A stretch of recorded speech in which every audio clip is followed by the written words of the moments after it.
Hello and welcome to the Kids Heaven Public School online classes.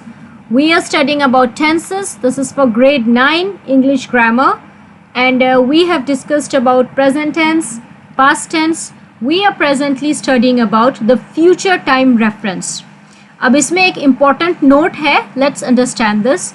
We generally use the modals shall and will to express future time. अब देखो future tense तो specifically नहीं है, लेकिन ये जो दो मॉडल्स हैं shall and will, इससे हम फ्यूचर का टाइम एक्सप्रेस कर सकते हैं, लेकिन इसमें जो वर्ब यूज़ होगा वो बेस फॉर्म यूज़ होगा. देखो, आई शैल गो देयर टुमारो, मैं वहाँ कल जाऊँगा.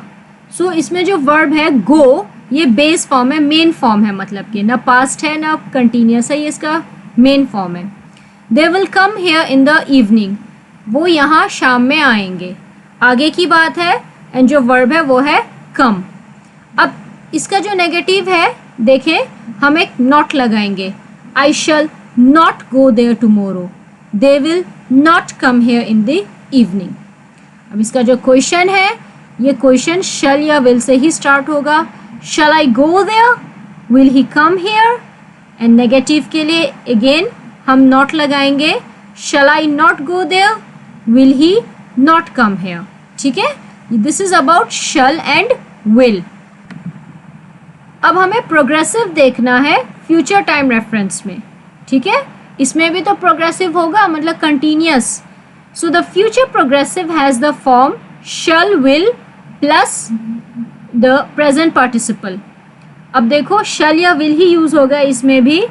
आई shall be doing this work tomorrow, he will be going to Delhi tomorrow. अब इसमें शैल या विल यूज होगा, उसके बाद लगेगा बी, उसके बाद लगेगा हमारा वर्ब जो कि ing के साथ होगा, क्योंकि ये प्रोग्रेसिव है. I shall be doing this work tomorrow, I shall be going to school tomorrow. Okay, I will be completing my exams next week. I shall be coming over to school tomorrow. तो ठीक है, सो हमें आई लगाना है या कोई भी pronoun use करना है, उसके आगे हम लगाएंगे शैल या विल, उसके बाद हम लगाएंगे बी, एंड देन हम वर्ब यूज़ करेंगे जो कि ing फॉर्म में होगा, क्योंकि वो प्रोग्रेसिव है. इसके नेगेटिव के लिए हम एक नॉट लगाएंगे शैल एंड विल के फ़ौरन बाद. ठीक है, अब जो फ्यूचर परफेक्ट है, इसमें क्या होगा? Future perfect has the form of shall will plus have plus past participle. Shall या विल आना है, उसके बाद लगेगा हैव, एंड उसके बाद लगेगा पास्ट पार्टिसिपल. ठीक है, पास्ट पार्टिसिपल होता है जिसमें अक्सर en होता है एंडिंग में, या ed भी यूज होता है. We shall have reached there, he will have done his work. देखो, शैल एंड विल के बाद दोनों में ही हैव लगा हुआ है.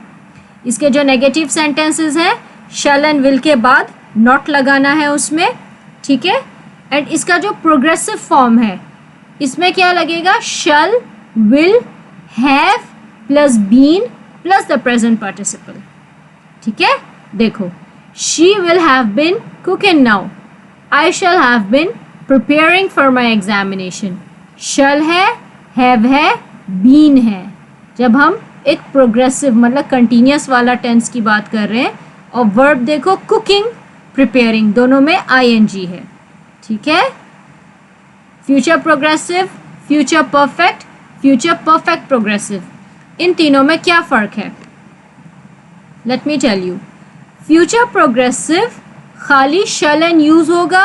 ठीक है, shall and will be use होगा, एंड जो वर्ब होगा उसमें हम ing लगाएंगे. ठीक है, I shall be doing this work tomorrow. इसका नेगेटिव है I shall not be doing this work tomorrow. इसका जो फ्यूचर परफेक्ट टेंस है, अब उसमें क्या होता है, इसमें हम पास्ट का वर्ड यूज़ करते हैं. We shall have reached there, reached यहाँ पर पास्ट पार्टिसिपल है. ठीक है, he will have done his work, done यहाँ पर पास्ट पार्टिसिपल है. और जो फ्यूचर परफेक्ट प्रोग्रेसिव है, मतलब कि देखो, ये चीज़ें आपको इसीलिए स्टार्टिंग में बताया था मैंने. प्रोग्रेसिव होता है कंटिन्यूस, परफेक्ट होता है जो पूरा हो चुका है. सो फ्यूचर परफेक्ट प्रोग्रेसिव पूरा हो चुका है लेकिन फिर भी कंटिन्यूस है. ठीक है, she will have been cooking now, so वो कुक डेली करती हैं, ख़त्म हो जाता है, फिर डेली करती हैं। फ्यूचर भी है, परफेक्ट है जो पूरा हो जाता है, एंड प्रोग्रेसिव है जो कंटिन्यूस भी रहता है। This is about tenses. I hope you do understand this. Still if you have any question make sure you ask. झिझक मत किया करो, शर्माया मत करो इस चीज़ में। Education is something you just need, ठीक है, it's a requirement. You are going to be alive if you have education with you. Without education you are Mr. Nobody. ठीक है, कोई भी क्वेश्चन हो, कोई भी टेंस समझ में नहीं आ रहा है या कन्फ्यूजन है, प्लीज़ पूछें, मैं आपको बार बार रिपीट करूँगी। We are available for you, हम आपके लिए ही हैं, ठीक है। इसीलिए हम आपको हर तरह से पढ़ाने की कोशिश करते हैं कि आपको समझ में आए। हम क्लासेस स्कूल में नहीं ले सकते हैं, that's a problem, but please whatever you have a doubt in, clear it. Now there's a small exercise for you here, 10 questions. You are to fill in the blanks with the correct form of the verbs given in the brackets. ठीक है, यहाँ पर brackets में verbs दे रखे हैं, आपको ये verb का सही फॉर्म लगाकर sentences complete करनी है। आपके लिए मैं पहला वाला करूँगी, ध्यान देना।